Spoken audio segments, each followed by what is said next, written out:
안녕하세요, 델림입니다.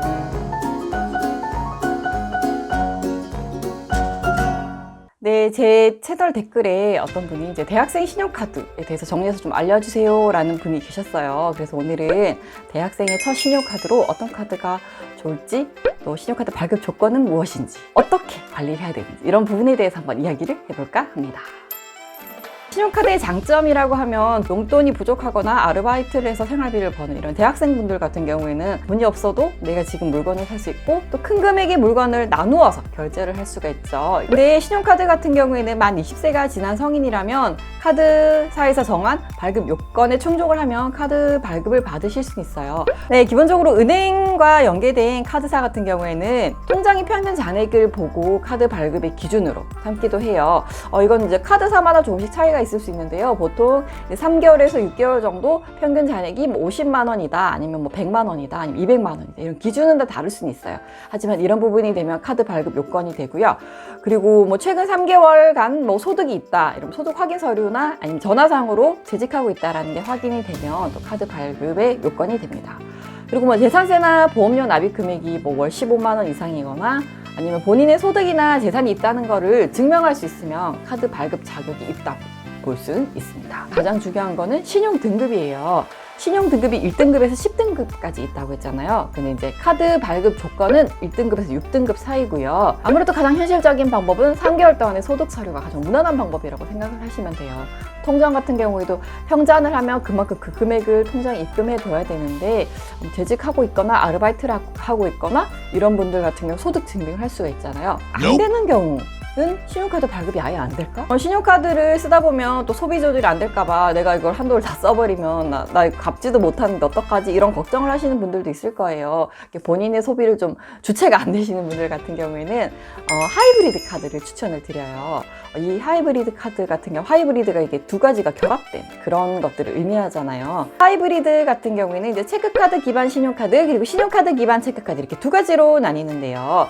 설명을 드릴게요. 체크카드 기반 하이브리드 카드 같은 경우에는 기본적으로 체크카드를 사용하는데 거기에 플러스해서 월 30만 원, 최대 30만 원까지 소액 결제 서비스를 제공을 합니다.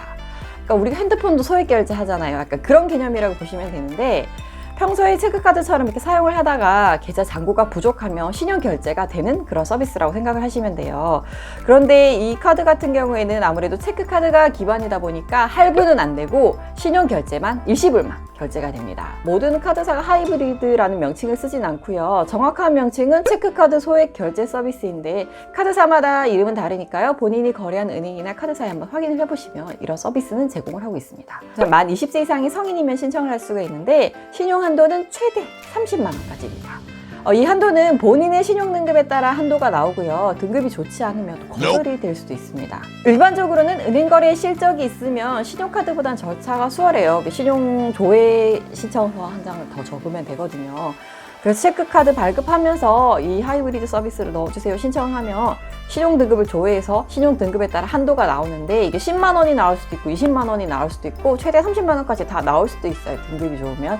그래서 한도는 바로 부여가 되고 바로 발급도 가능해서 사용을 할 수가 있습니다. 자, 이렇게 신용 기능이 있으면 분명히 결제를 해야 되는데 만약에 잔고가 모자라서 연체가 된다. 그러면 안 되죠, 여러분. 체크카드는 여러분들이 보통 이제 결제하면 돈이 바로바로 빠져나가니까 결제일이 없다고 생각을 하시는데 카드마다 결제는 등록이 돼서 나가요, 무조건. 그래서 하이브리드 기능을 사용하시면 본인이 결제가 가능한 날짜로 체크카드 결제일을 변경을 하시거나 아니면 본인이 보통 1일로 많이 되어 있거든요. 그래서 그 결제일을 확인해보고 변경을 하지 않을 거면 그 결제를 꼭 카드 대금을 잘 넣어둬야 연체가 되지 않습니다. 그리고 만약에 연체가 되면 결제 금액이 1원이라도 부족하면 연체가 돼서 연체 이자가 붙으니까요. 이 부분도 주의를 하시고 본인 신용 등급 연체 이자를 물지 않도록 꼭 잘 체크해서 대금을 잘 납부하시길 바랍니다. 통장 잔고가 부족하면 전체 금액에 대한 신용 결제가 되는데요. 제가 예를 들어 설명을 드릴게요. 만약에 제가 9만 원이 통장에 있는데 제가 10만 원짜리 물건을 샀어요. 그러면 통장에서 9만 원이 빠져나가고 만 원이 결제되느냐? 아니에요, 여러분. 10만 원이 결제가 돼요. 9만 원은 그대로 있어요. 그 전체 금액에 대해서 결제가 되기 때문에 이런 부분에 이제 오해를 일으켜서 왜 또 9만 원 공돈이야? 이럴 수도 있어요. 그렇기 때문에 그런 부분들은 잘 염두를 해두시고 결제를 하셔야 되고요. 카드 결제 금액 확인하면 이게 10만 원이 되는데 그럼 이 9만 원은 안 쓰고 놔둬서 카드 결제일날 내야 되겠다. 이런 마음을 가지고 있어야 되기 때문에 이런 부분들도 꼼꼼히 잘 챙기시는 여러분들이 되길 바랍니다. 그리고 뭐 직장인분들이나 연말정산 소득공제를 받으시는 분도 분명히 계실 거예요. 이 카드를 사용하시고 싶다, 이 카드를 사용한다 하시는 분들 중에 소득공제는 어떻게 되느냐, 두 가지 모두 다 적용이 되는데요. 체크카드 사용분에 대해서는 40%, 신용카드 사용분에 대해서는 15%가 적용이 됩니다. 그래서 신용결제가 가능하다고 이렇게 마구 결제하기보다는 본인의 지출 범위 안에서 잘 통제를 해서 사용을 하시고, 또 결제일에는 얼마를 내야 하는지 이런 부분도 잘 체크를 해서 금융거래를 좀 원활히 잘 할 수 있도록 이런 부분도 잘 관리를 하는 부분이 필요하고요. 네, 오늘은 대학생 첫 신용카드 하이브리드 카드에 대해서 한번 알아봤습니다. 이 영상도 여러분들에게 많은 도움이 되었으면 좋겠습니다. 오늘의 영상은 여기까지고요. 저는 다음에 더 유익한 영상을 가지고 돌아오겠습니다. 우린 다음 영상에서 만나요.